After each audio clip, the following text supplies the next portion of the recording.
Welcome to The Bite. My name is Jackie. Today I'm going to be sharing with you my take on moussaka. Moussaka is it's a Greek dish with layered veggies that's baked in the oven, and it's got ground meat with a nice tomatoey sauce, and it's topped with a creamy bechamel sauce, and it is just heaven. So to me, this is very similar to a Palestinian dish called matloube, in the sense that it's layered, it's got lots of veggies, and we eat it with rice, or it's layered with rice, and I like to eat this dish with rice as well. So to me, it's kind of reminiscent of that. Traditionally, you fry the veggies. I think that it's quite time consuming to do that, and similar to how I make my matloube, which I will be posting a video on that very soon, hopefully by the end of this year. Instead of frying them, I bake them, or I roast them rather. And to me, number one, it's health conscious, obviously. And number two, it's less time consuming. This is like so quick and easy to do on a weekday if you don't fry the veggies, because it's just, you stick it in the oven and forget about it, pretty much. So let me show you what you're gonna need. Very basic ingredients, and it all comes together pretty seamlessly if you do it in order, if that makes sense. But here's what you'll need. I've got some russet potatoes. These are cut about 1/4 inch thick, and 1 small onion that I've cut into half moons, 1 eggplant, and 3 zucchinis. You can also use tomatoes. I've done that many times. You can do, I don't know, carrots, but that might be a little too sweet. But I think this combination works perfectly. The russet potatoes go at the bottom because they take the longest to bake. And what happens is we're going to stick these in the oven after we top it off with all the goodness. So we have salt, pepper, dried oregano, and olive oil. Once we mix it all up and stick it in the oven, we'll put them in there for 20 minutes. And then we'll do the same thing with the eggplant and the same thing with the zucchini. And every time we do that, it's gonna go in there for an additional 20 minutes so the top layer of veggies can roast. While that happens, we'll be working on ground meat, which we'll go over in just a second, and the bechamel sauce. So to start with, the very bottom layer is the russet potatoes, and I'm just going to put some olive oil in there. Top it with a little salt and peppers. And you want to season every single layer because that's gonna give the dish maximum flavor. So that's what we like around here, you know what I'm saying? So salt and pepper, and some dried oregano. I like to just mix this up with my hands. And you can use 2 or 3 potatoes. I usually use 2 just because like I said, I eat this with rice. So I don't want it to be so potato heavy. And plus my daughter loves this dish, and she really loves the zucchinis in there. So I really don't want the zucchinis to be hidden with all the potatoes. So I'm just gonna dump this right in my 9x13 pan and evenly layer them as best as possible. All right, these are looking good. I'm gonna stick these in my oven. It's at 400 degrees. These are gonna go in for 20 minutes. If you want, you can go ahead and prep your other veggies now, but I don't like to prep them to the point where I'm adding salt to them, because then they release their liquid, and I don't want that to happen. So I'm just going to stick this in the oven for 20 minutes, and we'll work on the ground meat portion. The potatoes are in the oven. They're gonna be in there for 20 minutes, so I like to utilize this time to make the ground meat mixture. So to do that, you're gonna need about 1.5 pounds of ground meat. You can use ground chicken, ground turkey, but I'm using ground beef today. If you are using ground chicken or turkey, I suggest instead of using all white meat, you get the mixture of the white and the dark, because it just lends a more flavorful base, and I just think it works a lot better. So I have that. I have a can of diced tomatoes, but you can also use fresh. I have some allspice, an onion that's diced, and some garlic, salt, pepper, dried oregano, and some tomato paste, and that's all you're gonna need for this. So my oil is heated up, so I'm just going to add my onions and garlic and cook these until the onions are softened and the garlic is fragrant, which won't take long. These are looking good to me. So now I'm gonna add in all the ground meat. And I just wanna cook this until it's all the pink is almost gone. So as you can see, most of the pink is almost gone. So this is the perfect time for me to add in the diced tomatoes. And along with that, I'm going to add the allspice, the tomato paste, which I actually should have added earlier, but that's okay.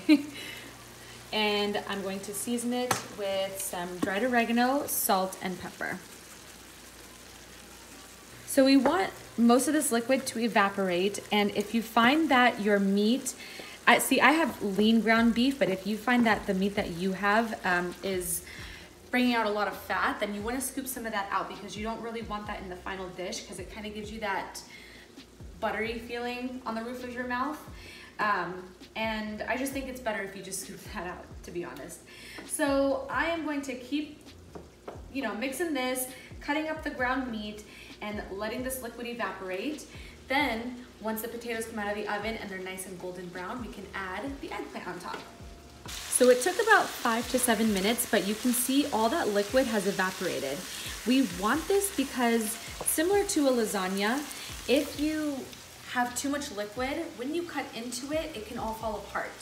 So having it kind of, not necessarily on the dry side, but less liquidy side, will really help it stay intact when you go in to cut it, and you'll be able to see all those layers. So I just turned the heat off. I'm gonna set this aside. The potatoes are just about done. And in the meantime, I'm gonna start cutting up my eggplant. So I just took the potatoes out of the oven. They were actually in there for about 25 minutes. And you can see that the edges are starting to become golden brown. They don't need to be fully cooked right now because they're gonna go back into the oven. I'm just going to stick all my eggplant right on there. And I just did the same exact thing to the eggplant that I did with the potatoes. So I tossed them in some salt, pepper, olive oil, dried oregano, and that's it. So just layering them on top. So you want to try and get a small eggplant. I got the smallest one I could find, but it was still kind of large. So I cut them about the same size as the potatoes, but I had to end up cutting them in half instead of leaving the larger portion in circles, because it just would have been too large. So this is how I'm doing it. So any sparse areas, I actually would just rip some of the pieces just in half, just like this, so that they can fit a little bit better in certain areas. This is gonna go back into the oven. I'm actually gonna drizzle it with a bit more olive oil, because eggplant has a tendency to kind of just soak it all up and get a little bit dry. So I'm just going to stick this back in the oven for another 20 to 25 minutes. And in the meantime, I will work on the bechamel sauce. So while my eggplant is in the oven, let me show you how to make a really easy bechamel sauce. It sounds like it's gonna be a little bit tricky to make and it's very fancy, but it's very, very simple. All you really need is butter, flour, and milk. And of course some spices to go along with that, but that comes at the end. So I have here equal parts butter, unsalted butter, and flour. And first thing I'm gonna do is melt the butter in my saucepan. So once that is fully melted, and you don't want it to get to the point where it's browned and really bubbling, you just want it to be melted, that's it. At that point, we'll add in the flour. All right, so my butter has fully melted. I'm going to add in all the flour, and using a whisk, I want to start combining the butter and the flour together so that the butter can begin to cook, and it will form like a paste. When you're using your whisk, you want to make sure you're going all around the edges so that nothing burns on the sides. So everything is combined, it's looking good. So I'm going to start adding in my milk a little bit at a time. Just a little bit, and you'll see everything kind of start to combine. And soon this will become a really creamy, thick, and rich sauce. But you can see how quickly the milk absorbs. And this is what you want to see. So just a little at a time, keep adding in the milk. And this just takes about, I don't know, 7 to 10 minutes, but you want to be patient with it, because in the end, you're going to end up with the most luscious, easy sauce. And this is really good to top like mac and cheese with as well. So I'm going to continue doing this, and I will show you what it should look like. So after adding about a cup of the milk, this is what it looks like. It's still too thick, so I'm definitely going to keep adding more. And you can obviously adjust this to your liking. If you want it to be more thick, you can add less liquid, but if you want it to be a little bit more loose, you can always add more. However, if it's too loose, it could run off of the plate or off of the baking dish, and it won't be as appealing. So just keep doing this. And once it starts to come to like a really low boil, you know it's done. So this is looking pretty good. It needs about another minute or two. You want to be able to see the ribbons of the bechamel sauce kind of fall back on itself, and you can also see those little bubbles forming. That's perfect. I'm just gonna continue stirring so that nothing scalds. My eggplant is in the oven, and while that's going, I'm just gonna finish this off before I add in the zucchini. So I'm just going to spice this with a little salt. I've got some black pepper, and this is just a little bit of nutmeg. Nutmeg always goes really well with cream-based sauces. So I'm just going to give that a really good whisk. And in about a minute, this will be done. I mean, you can see it's looking really thick and beautiful. I'll set it aside, and then we can add the zucchini. So the eggplant is looking good. I'm just going to add in all the zucchini, and just did the same exact thing with the zucchini as I did with the eggplant and the potatoes. So I just douse them in olive oil, salt, pepper, and dried oregano. I'm going to layer these and stick them back in the oven. These take the least amount of time to cook, and the meat is ready, the bechamel sauce is ready. Once that happens, we can start layering, bake it, and then we're ready to eat. So all the veggies are roasted, the zucchini is looking good. I'm just gonna kind of press down on everything just so that there is a little bit of extra room for the meat and the bechamel sauce. I'm gonna top it off with the meat, and this step can actually probably be done a day in advance, but I do think that it works really well based on the time that everything has to sit in the oven. You can just be doing the meat and the bechamel sauce anyways. So I'm gonna get this all in there and then top it with the bechamel sauce.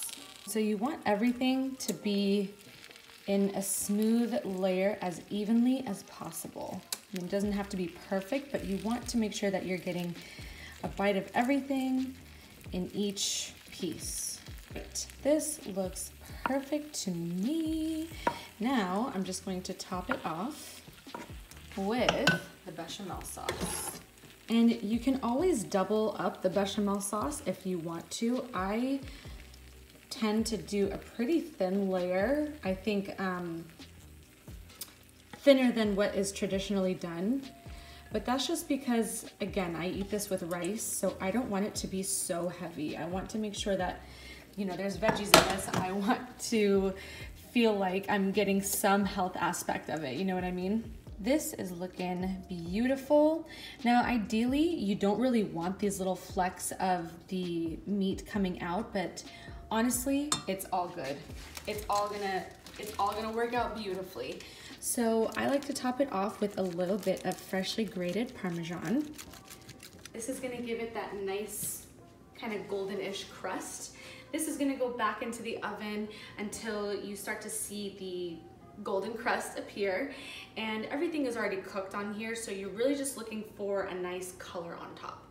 And that should take about 15 to 20 minutes. So back into the oven it goes, and then we're ready to eat. The moussaka is out of the oven. It's just slightly golden up on top, and you can see all the bubbly edges.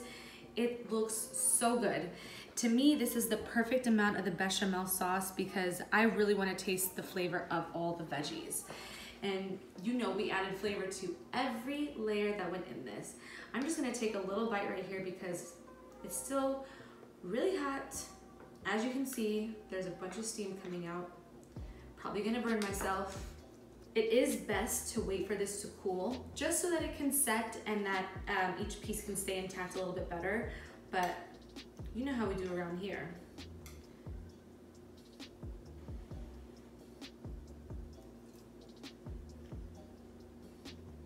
This has become one of my family's favorite meals, and I make it probably once every couple of weeks. My daughter absolutely loves it, and she loves it when I mix it in with the rice because it gets very just creamy and it's so flavorful. It's just heaven. And I think this is a really good comfort food that you can serve to your family in the fall, even on a weeknight. I mean, it comes together fairly quickly and it's really not difficult to make at all. Not to mention, it's a full, complete meal. You got the veggies, you got the protein, you got the dairy up on top, and if you serve it like I do with rice and a simple salad on the side, I mean, you got everything that you need right there for one meal. So I hope you guys enjoyed this video on my take on moussaka. And if you give it a try, don't forget to share a picture with me on Instagram because I love seeing them and I also love sharing them on my stories. To get the full recipe and the ingredients and directions, you can go to my blog. It's the first link that you'll find in the description box below. But other than that, I hope you enjoyed and thank you so much for watching.